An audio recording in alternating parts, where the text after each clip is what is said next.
Lugar, obviamente agradecer la invitación a Mian, a todo el equipo de Salud Socioambiental. Nos conocimos hace poco, pero este es un tema, bueno, algunos hace mucho, pero este es un tema bastante trascendental, no solamente porque la agenda del momento lo pone arriba de la mesa, sino que muchos venimos trabajando esto hace bastante tiempo. Obviamente la humanidad, hija del rigor, los aborda con el problema en la mano, y eso siempre es, sobre todo para las personas que estamos en gestión de cualquier institución pública, correr con el problema por delante siempre es una complejidad. Es difícil venir a hablar, ¿no? Con compañeros y compañeras de medicina en la Facultad de Economía, de Arquitectura, planeamiento, urbanismo, paisaje. Paisaje está más vinculado, pero yo quería rápidamente hacer algunos conceptos que creo que van a servir de marco, o espero que sumen al marco. Luego por la tarde una colega va a venir a hablar específicamente de paisaje y de renaturalizar las ciudades, que es específicamente de lo que se ocupa la maestría del paisaje que tenemos en la facultad, creada por la directora que va a venir a conversar con ustedes. Pero a mí me gustaría abordar un concepto que es necesario, creo, abordarlo, que es el concepto económico, de cómo se abordan las ciudades, por lo menos desde el planeamiento, ¿no? A mí me tocó... quiero decir que no soy doctor, soy magíster, pero digo, para no ostentar un título que no es. Ya vendrá igual, no pasa nada. Pero para que no parezca nomás. Quizás algún economista me desasne, pero creo que una de las mejores maneras de emitir moneda dentro de la ciudad, que no tiene muchas, es el suelo urbano, ¿no? La emisión de suelo urbano y indicadores sobre el suelo urbano. Creo que Rosario es una ciudad, Rosario es una ciudad sobreplaneada pero subejecutada en materia de obra pública y en materia de puntualmente apertura de calles o red cloacal, infraestructura, etcétera. Y también a lo largo del tiempo se ha rediscutido fuertemente sobre los planes que ha tenido, qué porciones se han ejecutado y qué porciones no. Entonces lo que nosotros vemos en la ciudad de Rosario puntualmente es la sumatoria de voluntades y la negociación política entre las distintas microsociedades o sectores de la ciudad que van disputando su territorio. En eso, erradicar alguna cuestión que tiene que ver con que Rosario tiene una ciudad formal o una ciudad informal, ¿no? Ahí la veo a Cecilia. Hemos trabajado desde el Consejo de la ciudad durante largo tiempo y yo les tengo que comentar que, bueno, el Consejo puntualmente para entender qué quiero decir con ciudad formal y ciudad informal, el Consejo de la Ciudad se ha dedicado a aprobar excepciones, muchas más sobre alturas en torres de negocios inmobiliarios, que muy bien le vienen a la ciudad, porque en definitiva, de alguna manera esto que decía, es la oportunidad que tiene la ciudad de emitir suelo urbano, por lo tanto de emitir como una moneda propia, sin necesidad de hacer un billete, pero de tener como recursos propios y a través de la plusvalía y a través de ciertas herramientas ya de índole económico, recuperar un poco de eso para poder hacer como una balanza con sus barrios populares y demás. Lo que se piensa generalmente de Rosario es que la parte informal de la ciudad siempre son los barrios populares, ¿no?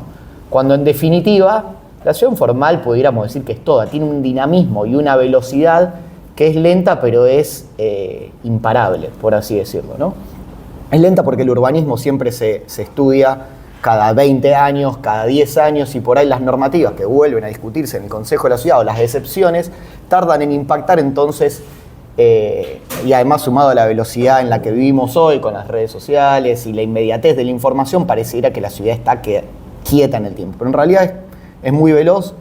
Y quería borrar un poco o rediscutir, poner en discusión en este seminario, en este congreso, esto de la ciudad informal o la ciudad no formal, ¿no? Bueno, para mí eso no hay manera de de dividirlo, no, por lo menos no hay manera de trazar una línea clara, por lo tanto podríamos decir que si existe un puerto norte, también existen barrios populares y las dos son iguales de informales, una dentro de las reglas del mercado inmobiliario y otro dentro de las reglas de la discusión socioespacial que se da en los barrios populares y la determinación de los barrios populares que tienen una forma más orgánica en función a no estar reglado por equipos técnicos, sino más vinculada a, dónde nos podemos poner para poder arrancar por lo menos primero un rancho y luego después o alguna casilla de chapa y luego pasar a que el barrio se consolide y esto que decía al principio, que los distintos equipos técnicos van corriendo detrás de la emergencia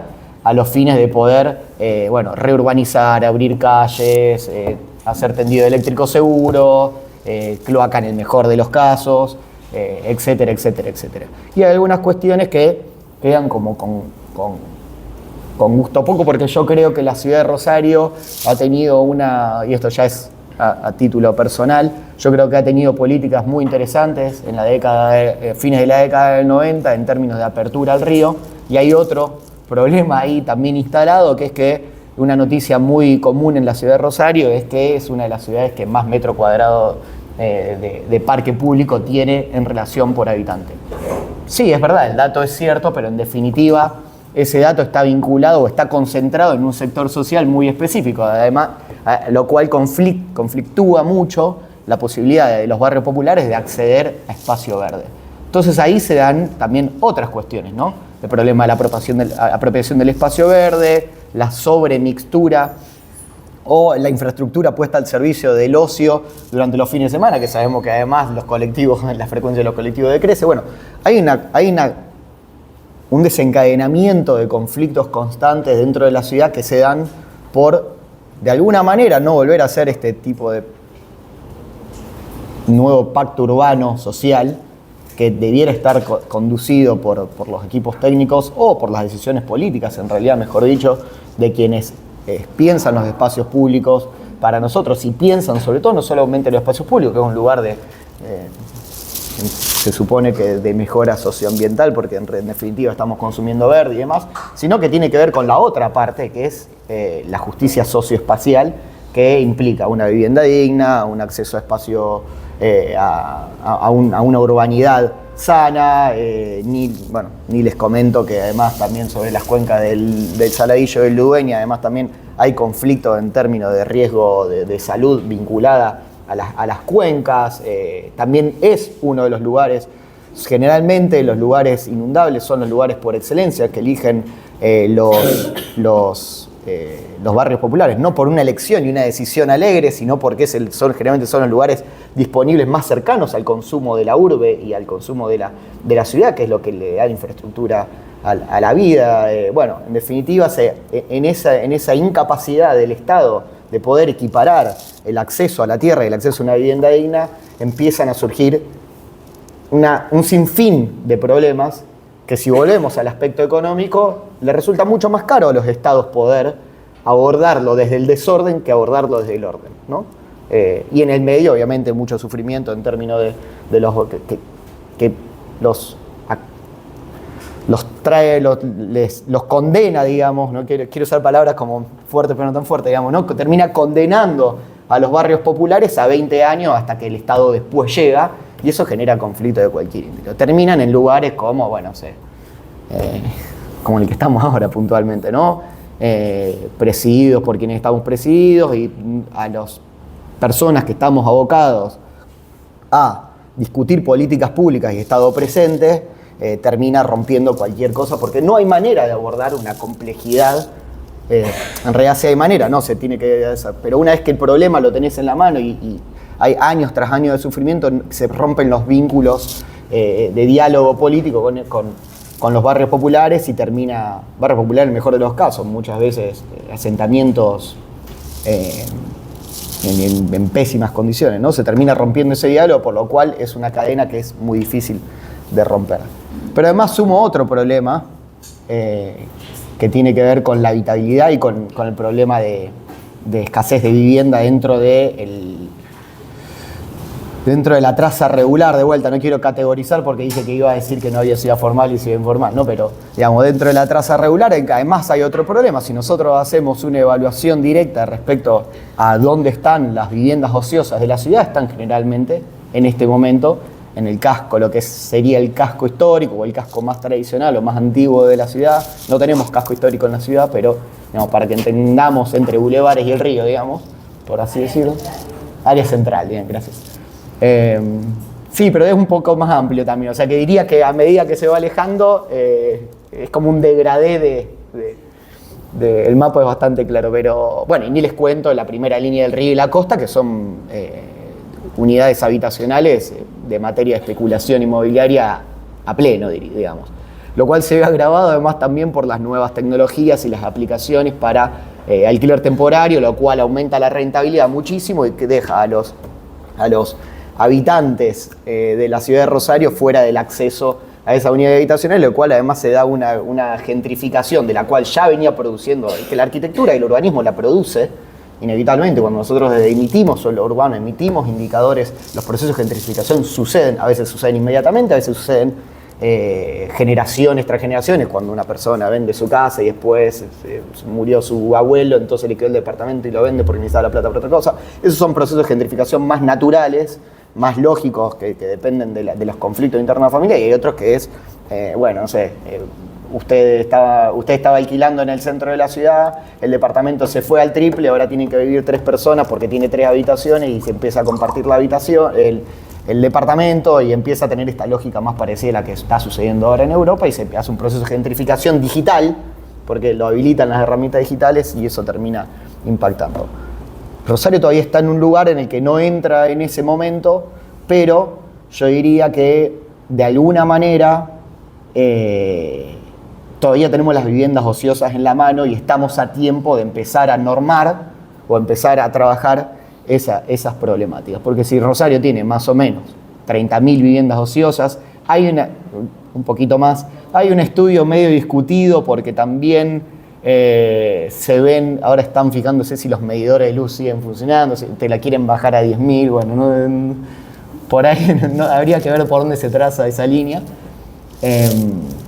Pero básicamente creo que estamos a tiempo de poder seguir teniendo una Rosario de rosarinos y área metropolitana antes que una ciudad vacía, básicamente. Bueno, tenemos el conflicto del centro de la ciudad, que además también necesita de gente para sostener el consumo que requería un centro comercial como la Peatonal Córdoba, el Paseo del Siglo y demás cuestiones. Hubo una decisión urbanística y política de vaciar ese centro histórico con los nuevos centros comerciales.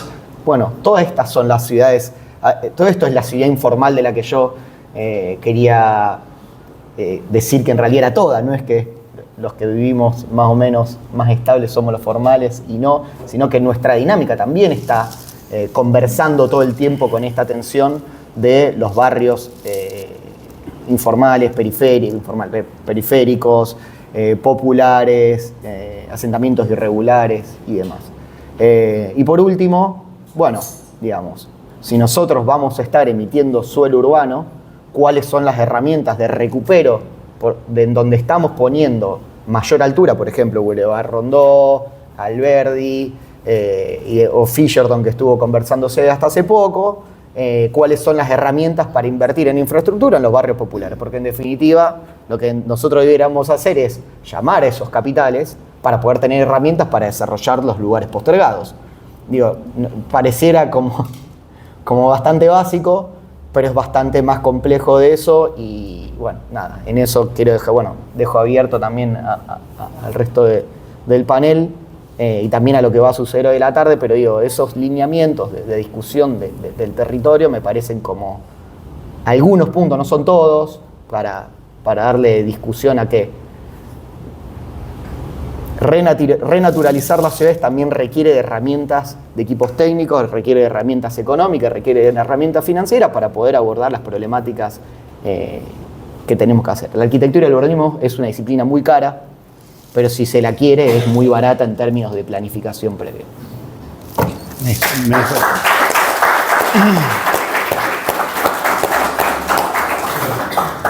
Me dejaste antes picando lo de las decisiones políticas, quedó perdido ahí en el medio, pero bien podía haber ido al final, junto con lo de los equipos técnicos y todo eso.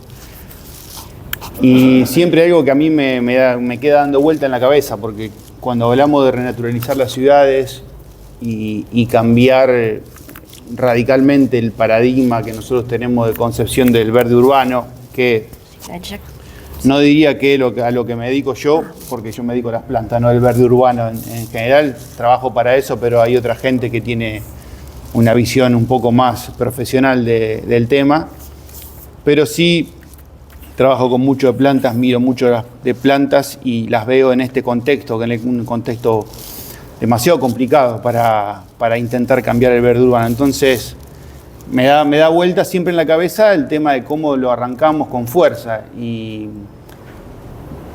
siempre creo que el que tiene que estar principalmente convencido de arrancar esta transformación es el gobernante, es el que nosotros votamos para gestionar. Y sin esa voluntad política siempre se hace todo muy cuesta arriba. Y digo el gobernante porque no quiero meter en el medio o tirar todo el peso siempre a los funcionarios de ambiente, que son los que ponen la cara a veces y son los susceptibles de las críticas. Todos hacemos cosas bien y cosas mal. Pero es muy difícil si no está convencido el de arriba, digamos. En las últimas 4 niñas que tuvimos, porque para nosotros el problema es siempre el año niña. Los años niñas son los problemáticos. No vivimos en una zona que sea complicada para vivir un año niño, que son generalmente años más lluviosos, mucho más frescos, diametralmente mucho más frescos que los años niñas, en donde por ahí tenemos problemas que alguna vez tenemos alguna inundación, que son en general fallas de planificación urbana de la infraestructura, de drenaje de la ciudad, de los servicios. Pero el problema son los años niños. Los años niños hace mucho calor. Y en especial esperaba que después de la triple niña que tuvimos, que además de los problemas de habitar una ciudad en ese contexto, tuvimos 3 años de fuego y de aire de muy mala calidad, respirando cenizas continuamente, hubiera respuestas más contundentes, porque fueron realmente desde los datos años extremadamente complicados. En las últimas 4 niñas, sacando la del 2020, que fue una niña muy light, que fue la que arrancó todo el panorama tétrico que tuvimos después con la del 2021 y la del 2022, que fueron años niña bastante más complicados. La del 2017-2018, que esa fue bravísima, en términos de temperatura y en términos económicos, junto con la del 2022 fueron las 2 peores. En esas niñas ya estamos teniendo 1/3 del verano con temperaturas máximas arriba de los 35 grados. Sobran en 2 años 32 días y en un año 29 días. O sea, estamos viviendo en un umbral de temperatura que es riesgoso para la gente y riesgoso para las plantas. En el 2022, que fue la peor en cuanto a pico de calor, tuvimos 9 días arriba de los 40 grados. Sobre 90 días, calculando así una cuenta a grosso modo del verano, un 10% lo tuvimos con temperatura arriba de los 40 grados. Y para el 2020, la niña siguiente, que fue la última, que termina en el 2022-2023, el promedio de temperaturas máximas casi toca los 35, fue 34 con... O sea que prácticamente todo el verano con temperaturas extremas. Eso hace muy difícil vivir en una ciudad. Nosotros en Rosario tenemos un panorama similar, no lo quiero delimitar solo a Rosario porque es un problema que pasa en todos lados. Yo vivo en un pueblo donde tenemos un arbolado problemático, pero que logra cubrir casi todas las calles con árboles de 20 metros de alto, y tenemos 10 grados menos de temperatura que en el resto de los pueblos vecinos, que por esa costumbre de podar los arbolitos como manito y dejarlos mochados a esa altura, hoy no tienen arbolado, y mi pueblo sí, la gente odia los árboles, porque obviamente ese arbolado de gran tamaño tiene un daño de infraestructura urbana que es bastante importante, y además por un retiro del Estado en la gestión del arbolado. Pero en una ciudad como esta, con tanto cemento, esas temperaturas se magnifican. Y cada vez que uno va tirando esos años para adelante, cuando uno ve la progresión no de promedio de temperatura que van, pero además la abundancia de rachas de calor extremo. Eso cada vez se va haciendo más complicada la discusión. Cada vez que nosotros pasa un año y nos engañamos con un año niño, donde este año estamos todos contentos, hizo un verano fresco, llovió, el arbolado está verde, no hay problemas, se cae alguna vez algún árbol porque, bueno, hay problemas de mantenimiento de arbolado y sobre todo de trabajo en las veredas que son bastante notorios. Viene un año niño y volvemos a vivir esa sofocación. Y nosotros acá en el centro nos encerramos dentro del departamento, ponemos el aire acondicionado y lo soportamos. En los barrios populares no es tan fácil. Imagínense vivir un verano con 9 días arriba de los 40 grados en una casilla con techo de chapa. Eso es un riesgo de salud grave. Igual para la persona que trabaja en la calle, que hay un montón de personas que trabajan caminando en la calle todo el día. Entonces, el trabajo en el verde urbano cada vez va adquiriendo más importancia y a su vez cada vez va siendo mucho más complejo. Para mí lo más importante es la línea de arbolado. Los parques ya están fijos, hacer parques nuevos cada vez se va complicando más porque no hay suelo para hacerlo. Y la trama del arbolado se mete dentro de toda la trama urbana. Para mí es el pensar el arbolado a largo plazo dentro de este concepto de renaturalizar las ciudades es central. Justo el otro día, como me comentaba de España, me encontré con un trabajo de unos ingenieros agrónomos españoles que estaban estudiando justamente la resiliencia del arbolado urbano en este contexto, en un contexto donde las temperaturas aumentan, donde los periodos secos aumentan, donde los años niños hacen cada vez más difícil que un árbol adulto sobreviva. Nosotros tenemos un arbolado que están mayormente formado por especies que son alejadas de ese clima. Y eso es un problema que ya se ve. Y cuando uno tira esa idea hacia adelante, se va a agravar. Y nosotros no estamos estudiando otro arbolado. Nosotros estamos siguiendo, uno agarra un plan de arbolado de hoy y el mismo plan de arbolado, o salvo ligera diferencia, con un plan de arbolado de 40 años atrás. O sea, no hay un acompañamiento de esa idea porque nadie cree que haya un problema. Si el gobernante no cree que hay un problema o no cree que hay un problema importante con respecto a la crisis climática dentro de unas ciudades, ¿de qué manera le vamos a pedir que se anime a dar discusiones? Por ejemplo, en una calle como la calle del centro, que hoy no tiene un arbolado, se me ocurre Corrientes, Santa Fe, que dé la discusión de restringir auto para poder tener, aunque sea una línea de arbolado. Es una discusión chocante porque apenas la empezás a dar, la gente te empieza a castigar, sobre todo hoy que estamos todos muy temerosos de los escarnios en las redes sociales, que parece que todos los ámbitos sociales se miden por lo que nos animamos a decir en Twitter o en Instagram y cuánto nos animamos a exponernos. Si el gobernante no está convencido, ¿cómo se va a animar a dar esa discusión? Más allá del maquillaje, porque maquillaje podemos hacer todo. Podemos abrir todo un cantero en la vereda. No digo que esté mal abrir cantero en la vereda. Es una solución inviable cuando uno la quiere masificar porque no hay recursos para hacerlo. Dar las discusiones de tener una buena línea arbolada en una calle que no la tiene hoy y restringir lugar de estacionamiento o movilidad de autos. ¿Quién se anima a dar esa discusión? ¿Quién se anima a dar la discusión de tener parques con este tipo de imagen? Cuando la gente no quiere ni ver una hoja seca en otoño en el parque. Tenés que estar realmente convencido de que hay un problema. De que una superficie, nosotros en Rosario tenemos una gran cantidad de superficie que nosotros contamos como metro cuadrado de verde por habitante. ¿Cuánta de esa superficie es una carpeta de césped de 3 centímetros de alto, gastada al extremo con mantenimiento motoguadaña, que no tiene mucha diferencia con una superficie de hormigón? No la tiene. El que me dice que la tiene me está mintiendo. No la tiene. Si uno va con una pistola térmica, mide el hormigón de la calle y mide la superficie de césped de gran parte de nuestros parques, se va a encontrar con que no hay mucha diferencia. Lo publiqué el otro día, creo que vos lo viste. Está estudiado eso. Entonces, ¿qué contamos como metro verde por habitante? ¿Contamos un metro verde cuadrado por habitante que realmente baja la temperatura?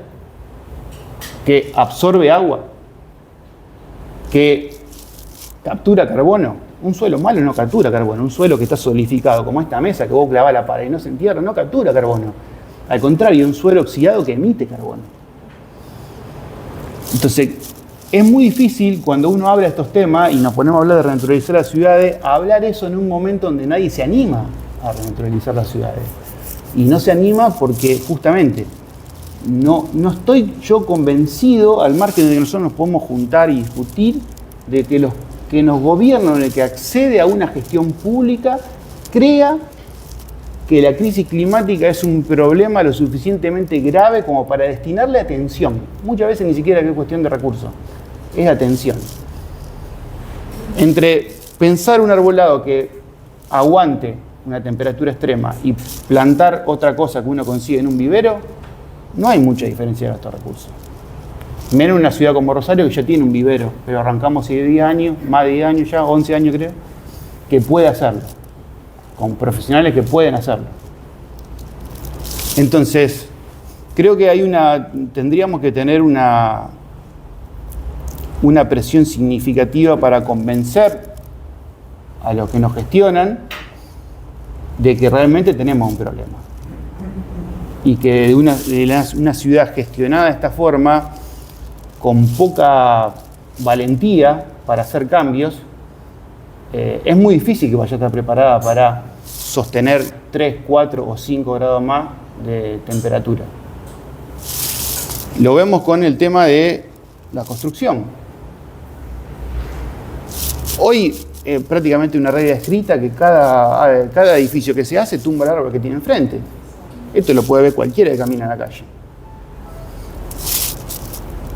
Pasa una empresa contratista por una vereda a hacer un trabajo de mantenimiento y si uno ve el trabajo que le hacen a las raíces, explica gran parte de las caídas de los árboles que vienen después. Yo el otro día lo puse justamente en Twitter y le etiqueté a la Secretaria de Ambiente porque hicieron un trabajo en calle Dorrego, creo, sobre una línea de Ibirapitá gigantes, que me mandaron la foto de lo que estaban haciendo abajo de las raíces para arreglar una cañería, y eso te tiraron tierra arriba y lo taparon y ese árbol quedó sin sostén, con 15, 20 metros de alto.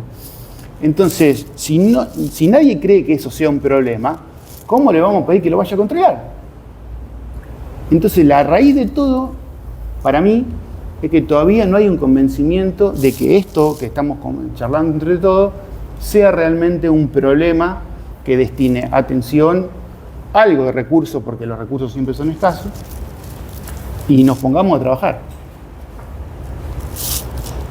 Gran parte, como decía antes, gran parte de estos temas de renaturalizar las ciudades depende de los árboles. Y en árboles tenemos que pensar a 10 o 15 años. Entonces no es que mañana nos ponemos, si mañana nos podemos poner a hacer lo mismo que hacemos hoy. Pero si queremos hacer algo distinto, no podemos salir a hacerlo. Necesitamos un tiempo de ensayo, un tiempo de estudio.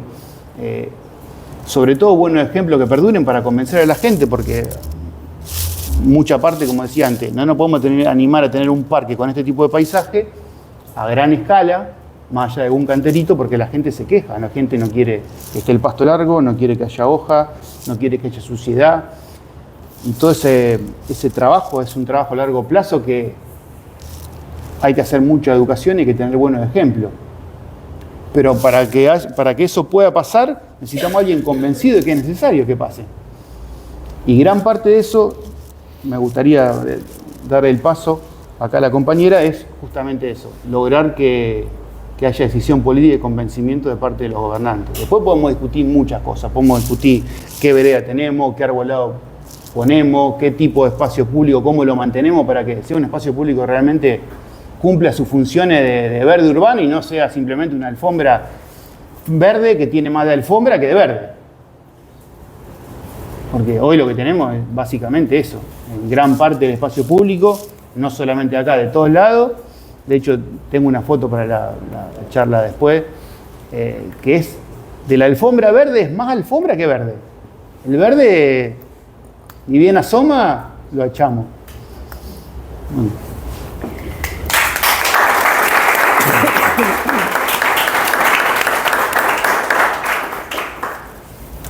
Bueno, buenos días. De todo, tal vez, yo soy arquitecta en origen, pero soy una arquitecta deformada. Trabajé muchos años acá en esta Facultad de Ciencias Económicas. La economía me desvió todo lo que yo había un poco armado, ¿no? Todo lo que era la ciudad, desde la planificación o desde la parte física, hacia otro camino, ¿no? Entender la ciudad también como un hecho económico. Y a esto voy porque quería rescatar esta idea de que la ciudad requiere múltiples miradas, que no podemos mirarla desde un solo punto, desde una sola disciplina, porque uno lo puede hacer, pero siempre hay que ser consciente de que uno lo está haciendo en forma parcial. Esto un poco lo rescatan muchos autores, lo quería un poco traer porque creo que la ciudad es un fenómeno hoy complejo, cada vez más complejo, ¿no? Si bien existen ciudades desde hace más de 2000 años, la ciudad de hoy es realmente un fenómeno diferente que ha ido transformándose. Y es una decisión humana, ¿no? Es una decisión pareciera irreversible que el hombre ha decidido gestionar su vida en comunidades. Y esas comunidades implican aglomeraciones, y esas aglomeraciones es lo que llamamos ciudades, que no es más que una respuesta a lo que es el fenómeno de la urbanización a lo largo, básicamente, del siglo XX, ¿no? Se ha agudizado y se ha profundizado muchísimo. Y hoy, más de la mitad del mundo, de la población del mundo, vive en ciudades. Se ha urbanizado muy rápidamente esa población y parece ser una subida, una pendiente, digamos, que no tiene marcha atrás. Tal es así que, bueno, nuestra realidad, por ejemplo, como país, no tenemos población rural, cada vez tenemos menos población rural. Nuestro nivel de urbanización está arriba del 90% en Argentina, con lo cual la problemática que antes existía, ¿no? La planificación territorial de los ámbitos rurales, hoy prácticamente no tiene mucha razón de ser, sino que realmente los problemas o la concentración de nuestros problemas están en las ciudades. Esto un poco para centrarnos en la idea, ¿no? de lo que estamos hablando en el fondo, de qué son las ciudades y cómo están cambiando rápidamente. Un segundo punto que quería traerles en relación con esto, porque bueno, no lo voy a contar desde el punto de vista económico, sino tratar de pensarlo más general, ¿no? La ciudad concentra distintos procesos, distintos fenómenos, esa diferenciación del ámbito rural-urbano, que cada vez es más distante, todo ese fenómeno de la disputa por el poder, la innovación, los procesos culturales, la ciudad como centro del mercado y la toma de decisiones económicas. Está todo cada vez más centrado en esas ciudades. Y esas ciudades han ido, como les decía, transformándose, y me voy a detener un poco en los últimos tiempos, para decir que desde mediados del siglo anterior, que veníamos de una ciudad bastante regulada, bastante controlada, o por lo menos esa era la voluntad o esa era la intención, ¿no? La planificación como algo planeado, ¿no? Como algo escrito, como algo previsto, ¿no? Tratando de controlar ese fenómeno, se ha ido transformando en la medida en que también se fue transformando esa ciudad. Y en algunos casos respondió y en otros casos no respondió a todo ese proceso. Eso que llamamos desde la economía la ciudad industrial, ¿no? Que fue el proceso, digamos, de transformación de las actividades económicas que dio forma a una ciudad diferente, ¿no? Que hizo que la población rural emigrara y se centrara en esa ciudad, empezó a generar una demanda de trabajo interior a la cual muchas veces la ciudad no estuvo a la altura de esa demanda y de esa inmigración. O sea, se fue recibiendo cada vez más población rural a la cual no se le dio trabajo genuino, no se le brindó en las ciudades una ocupación formal. Muchas veces quedó población marginada de todo ese proceso de transformación y fue ocupando posiciones justamente marginales, muchas veces no insertándose plenamente en el plano de esa sociedad. Esto va generando en el tiempo una especie de población casi diríamos residual que no encuentra un lugar o un protagonismo como ciudadano. Yo creo que este es el gran déficit, este es el proceso que nos fue dejando en muchos casos al margen de muchas posibilidades y de muchas innovaciones. En la medida en que las políticas trataron, en algunos casos, en otros casos no respondieron plenamente a esa demanda.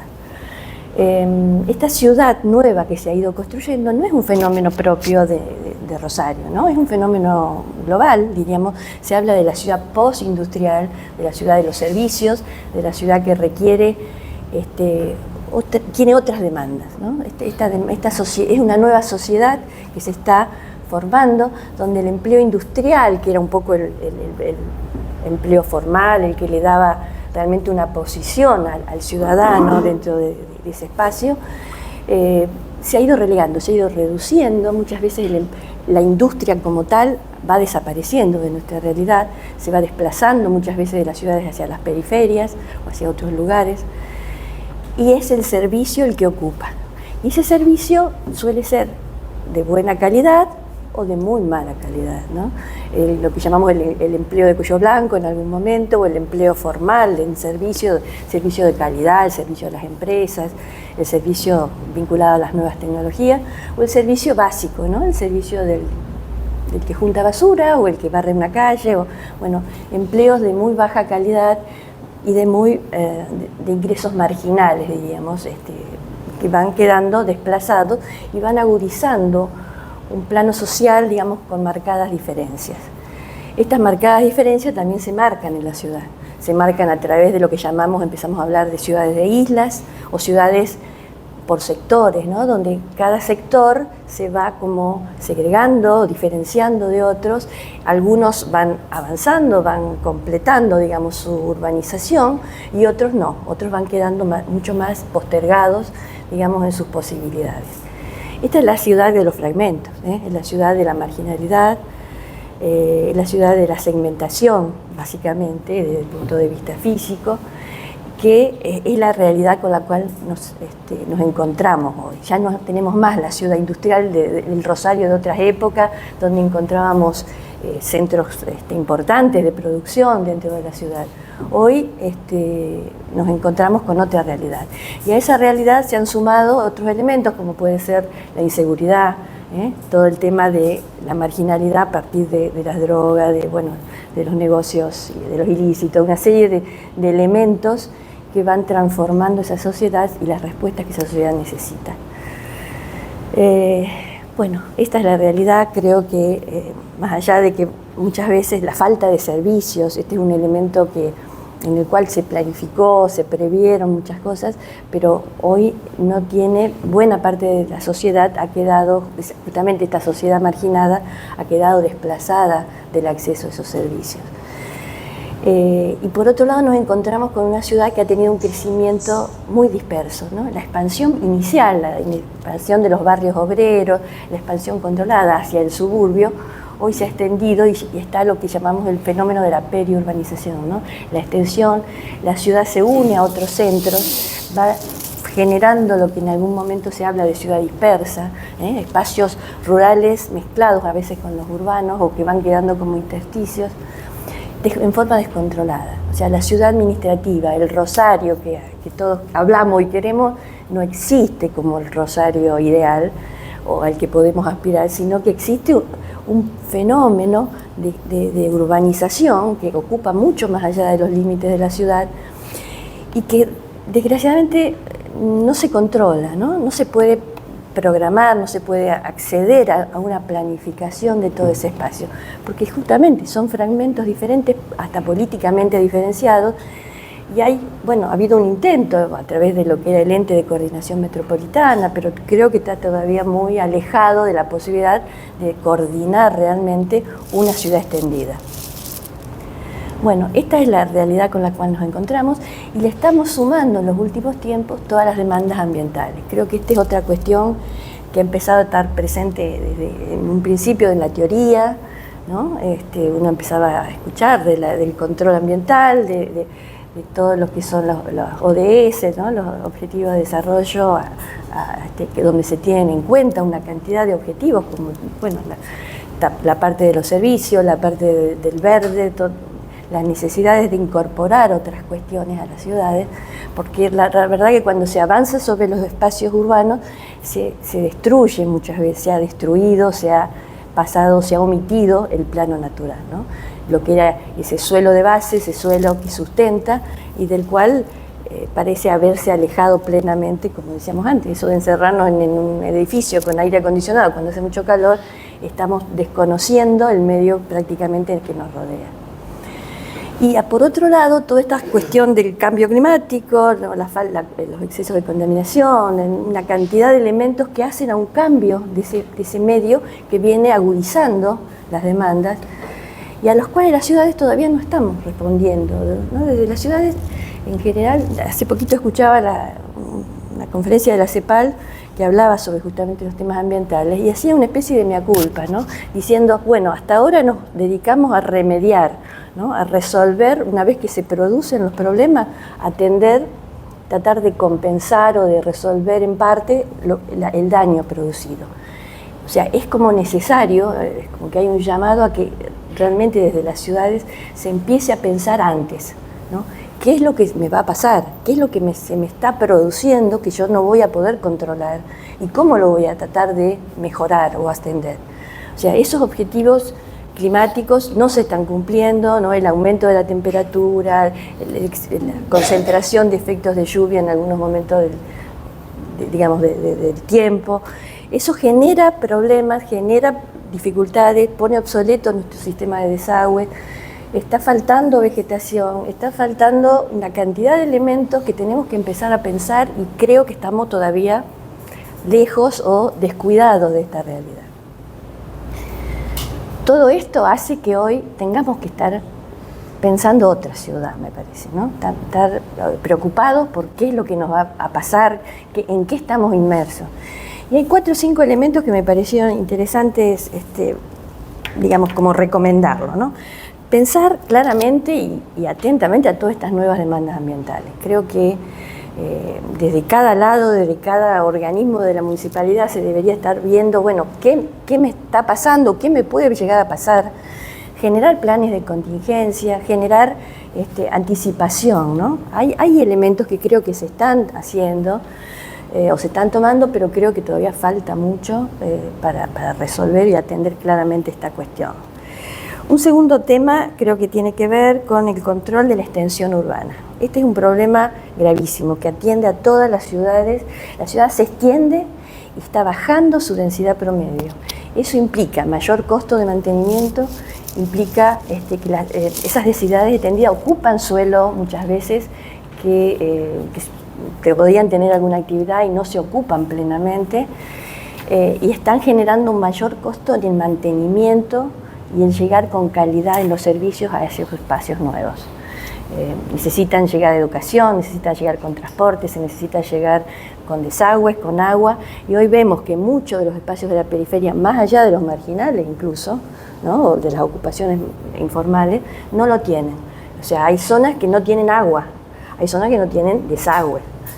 Uno ve las nuevas urbanizaciones de Funes, de la periferia pegada a Rosario, y se venden lotes sin los servicios necesarios, ¿no? Se han vendido ya, eso es lo más grave.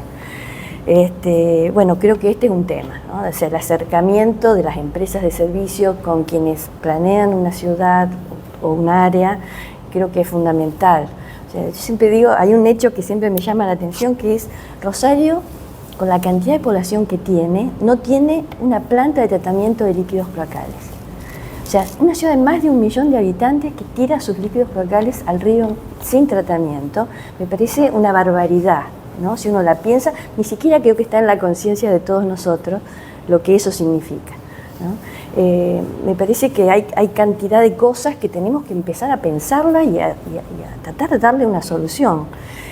Otro tema que me preocupa es el tema, bueno, la falta de servicios conectado a todo esto que estamos hablando, ¿no? Esa extensión sin control, a extender los límites administrativos de alguna manera. ¿Cómo pensar resolver estas cuestiones? Las cuestiones políticas y administrativas, que bueno, el ECOM creo que es una semilla, pero hay que reflotarlo, darle otro carácter o darle otra entidad para que realmente tenga presencia en esta zona. Y bueno, finalmente priorizar recursos, ¿no? O sea, creo que de los escasos recursos, de la poca plata que tenemos, creo que hay que empezar a derivar fondos hacia estas cuestiones, ¿no? Que por ahora están desatendidas, y tratar de sumar a esto como un recurso no monetario, pero sí fundamental a la sociedad. O sea, tratar que la sociedad se inmiscuya en todas estas cuestiones, que sepa lo que puede estar pasando, que participe de todo esto, que realmente se generen organizaciones, tal vez para replantar un barrio, tal vez para, no sé, generar algunos servicios básicos sociales, ¿no?, en los barrios. Creo que hay muchas cosas para hacer y me parece que es un desafío que tenemos que volver a pensar y a trabajar en planificación de este tipo, ¿no? En planificación chica, a lo mejor sin grandes pretensiones o a tantos años, pero ir sí generando una planificación más con objetivos concretos y tal vez a más corto plazo. Bueno, hasta acá llego.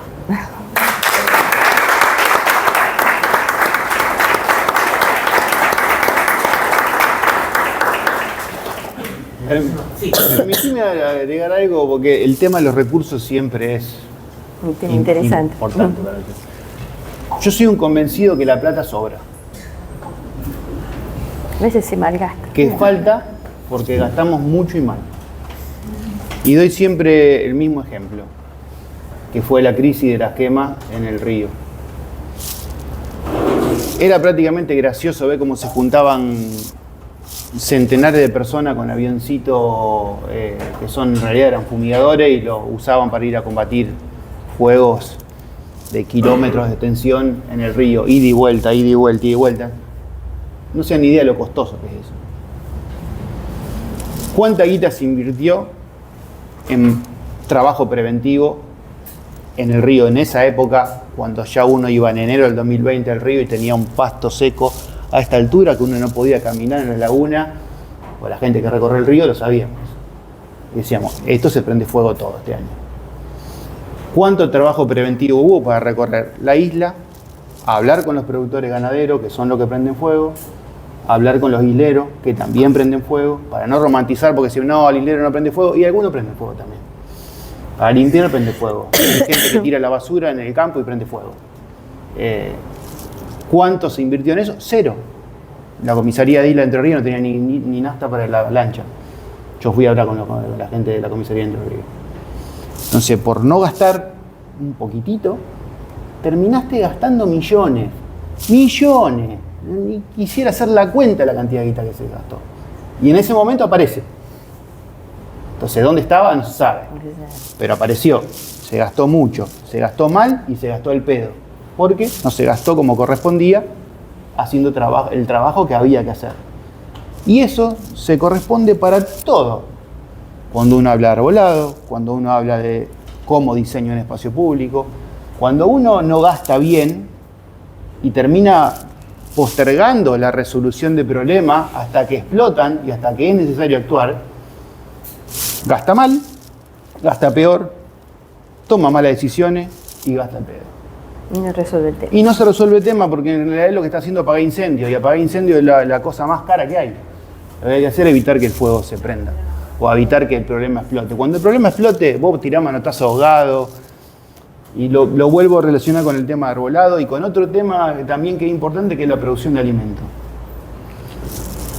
Si no creemos que lo ambiental es un problema y que con las temperaturas que estamos teniendo, trabajar con el verde se hace cada vez más difícil, no solo con las plantas, con el arbolado, sino la persona que tiene una huerta y produce hoy lechuga o verdura de hoja de manera extensiva al rayo del sol, en momentos donde hay 40 grados de calor, o cuando se le ocurrió que haya una helada tempranera en febrero, o una tardía en octubre, o una granizada que te barrió todo el mapa, o te llovió 300, 400 milímetros como en marzo, y se inundó todo y se pudrió toda la lechuga y la tuviste que tirar toda.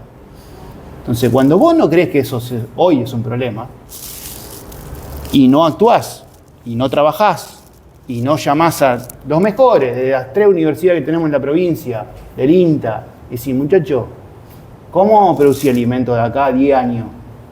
¿Cómo vamos a mantener una línea de arbolado de acá a 10 años?